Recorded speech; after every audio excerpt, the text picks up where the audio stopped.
প্রিয় দর্শক, আজকে আমরা কথা বলবো আল্লাহর নৈকট্য লাভকারী হৃদয়ের লক্ষণসমূহ। অর্থাৎ কোন লক্ষণ এবং কোন আলামতগুলো দেখলে আমরা বুঝতে পারবো যে এই হৃদয়টা আল্লাহর নৈকট্য অর্জন করতে পেরেছে, বা এই মানুষটা আল্লাহর কাছাকাছি যেতে পেরেছে এবং আল্লাহর নৈকট্য অর্জন করতে পেরেছে। এই লক্ষণগুলোর মধ্যে এক নম্বর হলো হৃদয়ের নম্রতা। আল্লাহর নৈকট্য অর্জনকারী একজন ব্যক্তির হৃদয় নরম হবে, কোমল হবে, বিনয়ী হবে, ভদ্রতায় ভরপুর থাকবে। মানুষ তাকে দেখে শ্রদ্ধা করবে, মমতা করবে, মানুষের ভালো লাগবে। মানুষ কঠিন হৃদয় পছন্দ করে না, আল্লাহ পছন্দ করে না। কথায় কঠোরতা, হৃদয়ে কঠোরতা, এগুলো কারো কাছে আকাঙ্ক্ষিত নয়। প্রিয় দর্শক, এই জন্যই তো আমাদের প্রিয় নবী সাল্লাল্লাহু আলাইহি ওয়াসাল্লামকে আল্লাহ বলেছেন, ফাবিমা রাহমাতিন মিনাল্লাহি লিনতা লাহুম ওয়ালাউ কুনতা ফাদদান গালিযাল কলবি লানফাদ্দু মিন হাওলিক। আর আল্লাহর অপার দয়া এবং রহমতে আপনি কোমল হলেন, নরম হলেন, নরম স্বভাবের হলেন। আর যদি আপনি কঠিন হৃদয় সম্পন্ন, কঠোর স্বভাবের হতেন, তাহলে মানুষ আপনার চারপাশ থেকে সরে যেত। এটা একটা চমৎকার সফট স্কিল। এই স্কিলটা সবাই পছন্দ করে, শুধু মানুষ নয়, পশুও। একটা বিড়ালকে একটু আদর করলে দেখবেন যে সে আপনার ভক্ত হয়ে যাবে। একটা গরুকে আপনি আদর করলে দেখবেন যে সে পরম সুখে চোখটা আস্তে করে বন্ধ করে ফেলবে। এভাবে পশুদের মধ্যে আমরা দেখেছি তারা কোমল স্বভাব, ভালোবাসা, মমতা এগুলো অনুভব করে। তাহলে আমাদের এই স্বভাবটা অত্যন্ত গুরুত্বের সাথে অর্জন করতে হবে। দ্বিতীয় যে লক্ষণটি, সেটি হলো প্রশান্ত, সুন্দর, কোমল হৃদয়ের বৈশিষ্ট্য হলো এর মধ্যে ইখলাস থাকবে, বিনয় থাকবে। ইখলাস মানে হচ্ছে সে যা করবে শুধু আল্লাহর জন্যই করবে। যদি কাউকে সে মাহাব্বা করে, সে আল্লাহর জন্য মাহাব্বা করবে। যদি কেউ কাউকে কিছু দান করে, আল্লাহর জন্য দান করবে।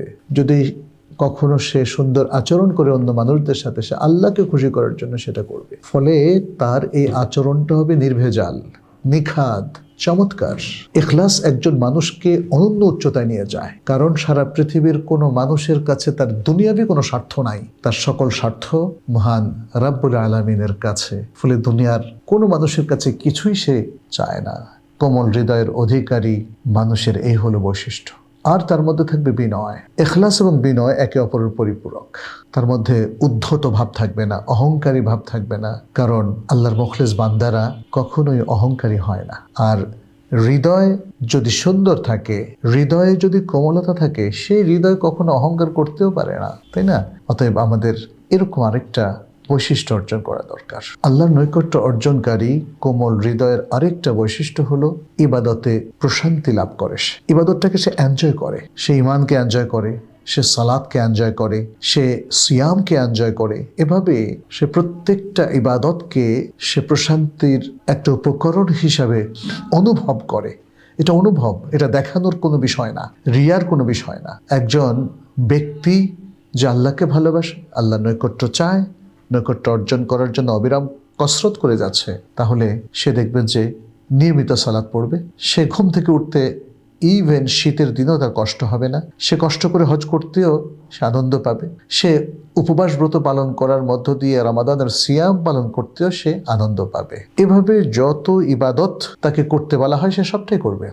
কারণ এগুলোর মধ্য দিয়ে সে আল্লাহর কাছে রিওয়ার্ড পায়, সওয়াব পায়, আল্লাহ নৈকট্য অর্জন করে। ফলে একজন ব্যক্তি অধিক হারে ইবাদত করা, তার মানে হচ্ছে সে আল্লাহর নৈকট্য অর্জন করতে পারলো। দ্বিতীয়ত, তার আল্লাহর নৈকট্য অর্জন করার মতো একটা যে হৃদয় প্রস্তুত হয়ে আছে, এটাই তার লক্ষণ। কারণ যার হৃদয়টা প্রস্তুত নেই, আল্লাহর নৈকট্য অর্জন করার জন্য যার কোনো আগ্রহ নেই, সে কিন্তু ইবাদত করে না। বরং সে ফ্রিকোয়েন্টলি দেখা যায় যে হয়তো সালাত তরক করে, সিয়াম রাখে না, কিংবা আরো অন্য কাজের মধ্যে তার গাফলতি দেখা যায়। কিন্তু যে হৃদয়টা আল্লাহর নৈকট্য অর্জন করতে চায়, সে ইবাদতে নিজেকে সারাক্ষণ ব্যস্ত রাখে। কারণ ইবাদত তার পরম প্রিয় একটা জিনিস। ফলে ইবাদতে প্রশান্তি পাওয়া, ইবাদতে নিয়মিত হওয়া, ইবাদতে মগ্ন থাকা, এটা আল্লাহর নৈকট্য অর্জনকারী হৃদয়ের একটা চমৎকার আলামত।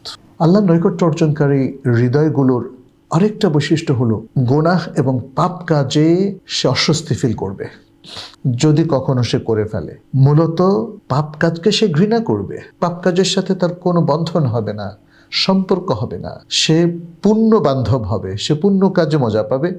আর পাপ কাজে তার অস্বস্তি হবে, তার কষ্ট হবে, মানসিক যাতনা হবে, কারণ পাপ কাজ তো নিকৃষ্ট কাজ। ফলে পাপের সাথে তার শত্রুতা তৈরি হবে আর পুণ্যের সাথে তার বন্ধুত্ব তৈরি হবে। এবং এটাই আল কোরআনের অনেক বড় আলোচনার মধ্যে একটা বড় আলোচনা। মুসলিম যে ভালো ভালো কাজগুলো করে, যে আমালে সালেহগুলো করে, যে সুন্দর আচরণগুলো, এগুলো সবই মূলত পুণ্যের কাজ, ভালো কাজ। আর আল্লাহ সুবহানাহু ওয়া তাআলা যে কাজগুলোকে নিষেধ করেছেন, নৈকট্য অর্জনকারী হৃদয়ের কাছে সে কাজগুলো খুবই ভারী মনে হবে, অসঙ্গত মনে হবে, অন্যায় মনে হবে। তাহলে প্রিয় দর্শক, আমাদের এই আলোচনা থেকে আমরা স্পষ্ট করে বুঝতে পারলাম যে আল্লাহর ইবাদতে আনন্দ পাওয়া, পাপের প্রতি অনাসক্তি এবং ভালো কাজ, আমালে সালেহ, পুণ্যের প্রতি আগ্রহ, এগুলো হচ্ছে আল্লাহর নৈকট্য অর্জনে আগ্রহী হৃদয়ের চমৎকার সব লক্ষণ। আসুন হৃদয়টাকে ভালো করে ফেলি, হৃদয়টাকে আমরা যে পয়েন্টগুলো বলেছি এর আলোকে তৈরি করি, তাহলে আমাদের হৃদয়টাও একজন পাক্কা, দক্ষ, মুখলেস মুমিনের হৃদয়ে পরিণত হবে। আল্লাহ আমাদেরকে সে তৌফিক দান করুন। যে পর্যন্তই।